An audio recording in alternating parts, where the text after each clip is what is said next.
كل سنة وانتم طيبين، كلها كام يوم وتبتدي السنة الجديدة.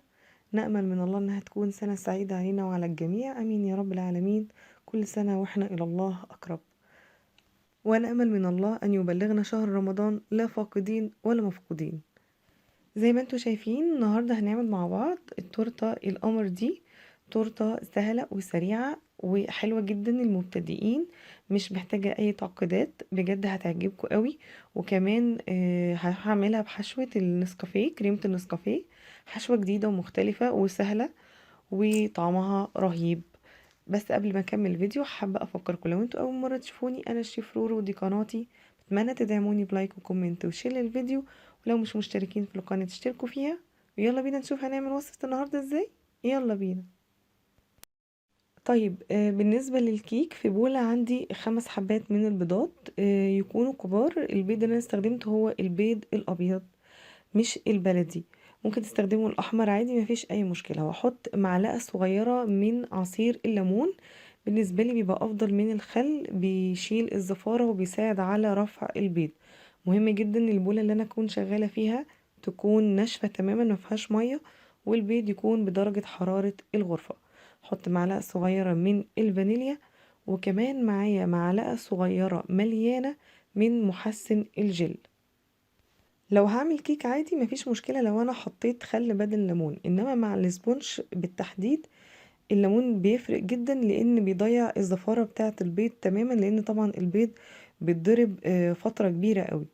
طيب في حاجة مهمة عايزة اقولها لكم، لما بنيجي ان احنا نكسر بيض، لو هنستخدم اي وصفة فيها بيض كتير، طبعا بفصل كل بيضة عن التانية، عشان لو في بيضة فاسدة ما تفسدليش بقية البيض اللي عندي. الخطوة دي مهمة جدا ان انا اعملها. حطيت المعلقة صغيرة من محسن الجيلي، ولازم تتأكدوا ان هو شغال وسليم. طبعا تجيبوه من مصدر موثوق فيه، لان لو هو مش شغال هيبوظ لي الكيكة تماما. وهبتدي ان انا اضرب على سرعة منخفضة لحد لما احس ان تجانس البيض معايا مع الفانيليا والمحسن. وبعد كده هعلي الدرجة. وبعد كده بعد حوالي دقيقتين هبتدي ان انا انزل نص كوباية من السكر تدريجيا. كل ما بنضرب في بولة ضيقة كل ما بتديني نتيجة افضل. طيب هنزل السكر، وبعد لما يدوب السكر تماما نص كوباية من السكر، انا هشتغل بمقاس المج الازاز العادي. بعد ما بيدوب هبتدي بقى ان انا اعلي لاعلى سرعة، واضرب ضرب مستمر بالشكل اللي انتوا شايفينه ده، لحد لما يتغير معايا البيض ويبتدي ان هو يبقى اشبه بالمرنج. بياخد وقت قد ايه في الضرب؟ يعني ممكن 5 دقايق او 10 دقايق، على حسب طبعا قوة كل مضرب. فبتفرق من مضرب للتاني. ازاي اعرف ان انا كده خلاص ضرب البيض كده بقى بالنسبة لي مظبوط؟ لما الاقي القوام بتاعه بقى تقيل بالشكل اللي انتوا شايفينه ده، مش سهل ان هو ينزل من المضرب كده، بالنسبة لي بقى تمام. هوقف وابتدي ان انا احط باقي المكونات، مش هزود ضرب عن كده عشان ما يتحولش معايا لمرنج. هبتدي بقى ان انا انزل بقية المكونات. عندي ربع كوباية مية من التلاجة. المية الساقعة بتساعد على تنشيط المحسن الجل اكتر. وبعدين احط معلقة كبيرة ممسوحة من البيكنج باودر، وده البيكنج باودر اللي انا استخدمته. بعد كده هحط معلقتين كبار مليانين من النشا. هستخدم اللي هي المعلقة بتاعتي العادية، مش اللي هي المعلقة المعيارية. وده النشا اللي انا استخدمته. بعد كده هضيف كوباية ونص من دقيق الضحى، يعني يفضل ان انا استخدم دقيق الضحى، حلو جدا مع الاسبونج، وان شاء الله هتضمنوا انها تطلع ناجحة ومظبوطة. طبعا الدقيق بيكون منخول. نزلت بقى كل المكونات وهديها كده ضربة بالمضرب، طبعا ما تقلقوش، لان هنا بتيجي ميزة المحسن الجل، بقدر اضرب بالمضرب عادي. اول لما احس ان الدقيق داب تماما خلاص بوقف ضرب، مش عايزة اضرب كتير بالمضرب بعد كده. وزي ما انتوا شايفين القوام بتاع الكيك تقيل، يعني بضرب بالمضرب بالعافية كده. بالنسبة لي احنا ماشيين صح. هبتدي بقى بالمعلقة اقلب كويس قوي عشان اتأكد ان الدقيق داب تماما مفيش فيه اي تكتلات. كده اصبح الخليط بتاع الكيك عندي جاهز ومظبوط زي ما انتوا شايفين بالمنظر ده. هكون بقى محضرة الصاج بتاعي، دي مقادير صاج 30 في 40. هدهنه دهنة بسيطة من الزيت عشان اثبت بس ورقة الزبدة وانزل الخليط. ما ينفعش سويس رول من غير ورق الزبدة، علشان في ناس كانت بتسألني اذا كان ينفع نعمله من غير ورق الزبدة، فلا ما ينفعش، لازم ورق الزبدة. زي ما انتم شايفين الخليط بتاع الكيك تقيل، فلازم ان انا افرده كويس قوي واسويه كويس قوي في الصاج بتاعي. طيب لو المضرب بتاعكم مش قوي للدرجة وطلع خليط الكيك سايل شوية، فما فيش اي مشكلة، بس مهم ان كنتوا تديله خبطتين زي ما انا عملت كده في الصاج، عشان لو في اي فقاعات هواء تطلع على الوش. بالنسبة بقى للتسوية، يخش فرن حامي على الرف الشبكة اللي في النص 180 درجة لمدة 20 دقيقة. بعد 20 دقيقة بشوفه وهو بيكون خلاص بقى مظبوط واستوى بالنسبة لي، وطبعا كل فرن بيختلف عن التاني. على طول اول لما بيخرج انا بحط ورقة زبدة زي ما انتم شايفين، وابتدي ان انا اقلبه واتأكد ان هو فك كويس قوي من الورقة التانية، وبعد كده ارجعه تاني في الصينية واغطيه واسيبه لحد لما يبرد خالص. الخطوة دي انا بعملها اول لما بخرجه من الفرن. لو انتوا خايفين ان هو مثلا يتكسر او كده، ممكن تسيبوه لما يهدى شوية. طيب نيجي بقى للتزيين. عندي 200 جرام من كريمة الخفق، عليهم 200 جرام من الشوكولاتة دريم اللي هي بالحليب. هحطهم في بولة واحطهم على حمام مائي علشان يسيحوا مع بعض. مش هحط طبعا اي زيت خالص، مش محتاجة عشان عندي كريمة الخفق. حابة اوريكم ان المية تكون قليلة، ما توصلش فوق قوي على الطبق، ما ينفعش انها تكون ملامسة للطبق. ولو هتستخدموا حلة ألمونيا بحط معلقة صغيرة من الخل علشان ما تسودش معايا الحلة. طبعا بتستخدموا في أطباق تكون حجمها أكبر عشان تقدروا تقلبوا براحتكم، بس أنا حبيت إن أنا أوريكم مثال. إنما أنا بالنسبة لي بعمله على النار مباشرة، والمش مبتدئين بيعرفوا إن هم يعملوه بسهولة. بيبقى على نار هادية مع التقليب المستمر، وبيبقى بالشكل اللي انتوا شايفينه ده. فعلى حمام مائي بينفع وعلى النار بينفع، بس طبعا لو انتوا مبتدئين فانا افضل ان كنتوا تعملوه على حمام مائي. بعد ما بخلص الجناش ببتدي ان انا اصفيه، ولازم اعمل الخطوه دي علشان بيبقى فيه قطع من الشوكولاته صغيره بتبقى لسه ما دابتش، فلازم طبعا ان انا اصفي الجناش. بالنسبه للقوام انا عايزاه كده الكريمه قد الشوكولاته، لان انا عايزه الجناش بتاعي يكون خفيف، مش عايزاه تقيل، مش هعمل منه وردات، فمش محتاجه ان انا اتقل الجناش بتاعي. كده الجناش اصبح جاهز، هسيبه على جنب لحد لما يهدى خالص عشان اقدر استخدمه. طبعا هو كل لما بيبرد كل لما القوام بتاعه بيتقل. طبعا الشوكولاته اللي انتوا شايفينها دي طبعا اكيد ما بتترميش، طعمها حلو جدا فانا باكلها، فالحاجات دي ما بتترميش خالص. بعد كده هجيب معلقه كبيره من النسكافيه وهدوبها مع نص كوبايه ميه، وهقلبها كويس وهسيبها برضو تبرد عشان هستخدمها في الكريمه، وكمان هسقي بيها الكيك. طيب بالنسبة بقى لعمل الكريمة، فأنا الكريمة بالنسبة لي ملهاش أي مقادير. أولا بستخدم كريم شانتيه خام، واللي هي ماركة المتحدة، وهي أنضف ماركة في السوق. وبضربها يا إما بلبن ساقع أو بمية ساقعة، بس أنا بعمل مزيج ما بين الاتنين. بحط معلقة صغيرة من الفانيليا السائلة، بتدي نكهة حلوة جدا مع الكريمة. وطبعا السكر البودر حسب زي ما انتوا حابين، تكون مسكرة قوي سكرها مظبوط، دي طبعا حاجة ترجع لكم انتوا.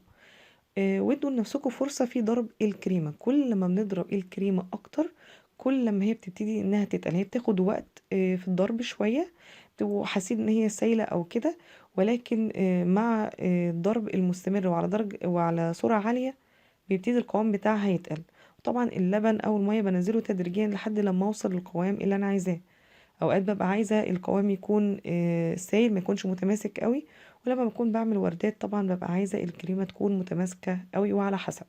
بعد ما ضربت الكريمه ابتديت ان انا انزل النسكافيه اللي انا عملته، وطبعا بيكون برد تماما.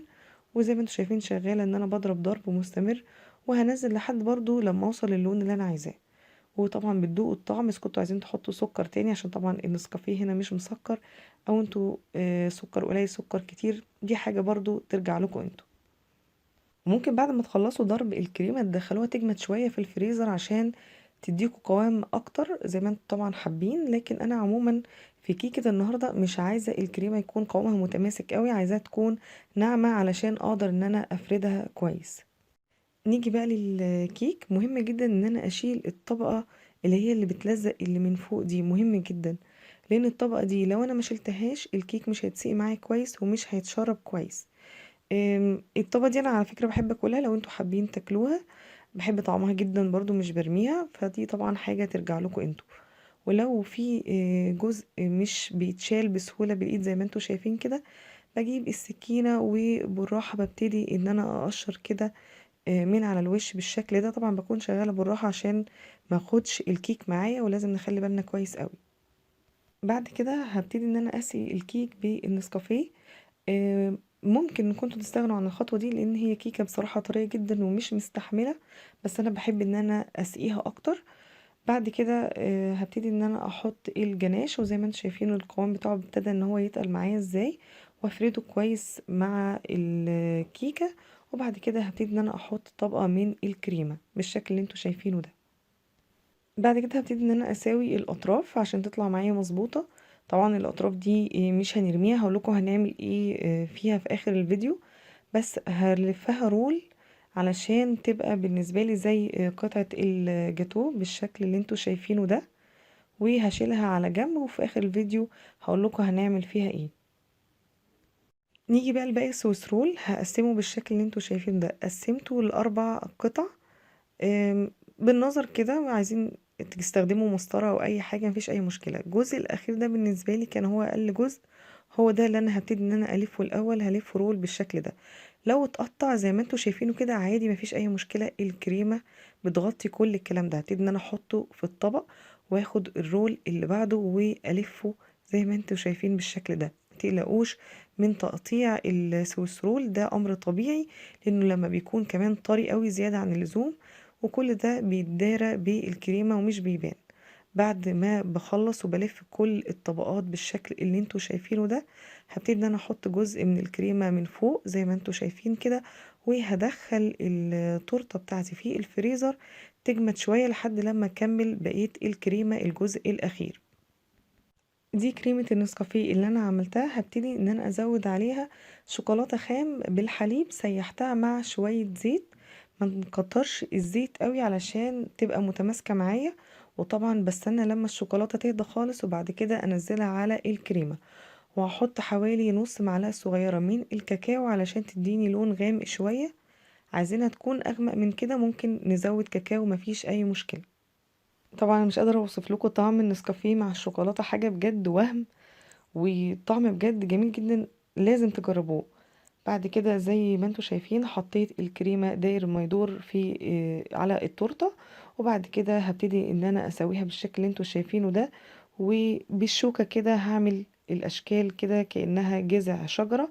مفيش طبعا ولا اسهل ولا اروع من كده تزويق.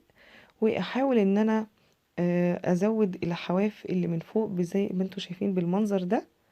وبعد كده هجيب الجناش بتاعي واصبه في نص الكيكة زي ما انتوا شايفين كده، وهدخلها الفريزر برضو علشان تشد معايا الجناش اللي في النص. وطبعا التزيين ترجع لكم انتوا، اي حاجة تفضلوها تزينوا بيها زي ما انتوا حابين. انا بس بديكوا افكار وانتوا طبعا بتعملوا اللي انتوا حابينه. حطيت هنا من السبرينجلز.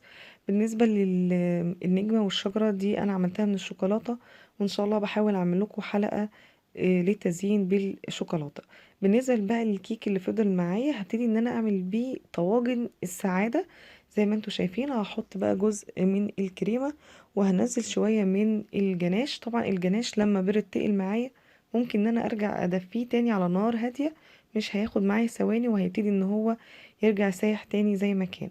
وهحط بقى شوية من الفستق الكداب اللي انا عملته معاكم قبل كده في القناة.